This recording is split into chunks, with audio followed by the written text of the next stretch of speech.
તો લલ્લા બિહારીને લઈને વધુ એક ખુલાસો પણ થયો છે। લલ્લા બિહારીને 4 પત્નીઓ હોવાનું સામે આવ્યું છે।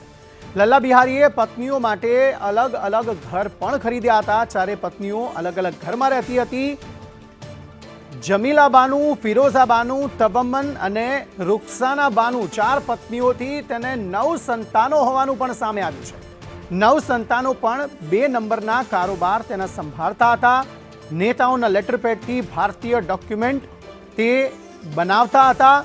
સ્થાનિક નેતાઓના લેટરપેડથી ભલામણ પણ કરવામાં આવતી હતી। થોડા દિવસ પહેલા દીકરા ફતેહ મોહમ્મદની ધરપકડ કરાઈ છે। ફતેહ મોહમ્મદ હાલ 5 દિવસના પોલીસ રિમાન્ડ પર છે।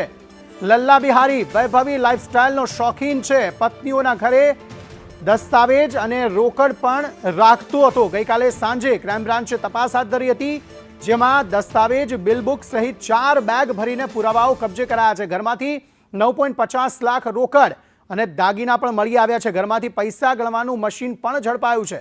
ફરાર લલ્લા બિહારીને ઝડપવા પોલીસ હવે સક્રિય થઈ ગઈ છે।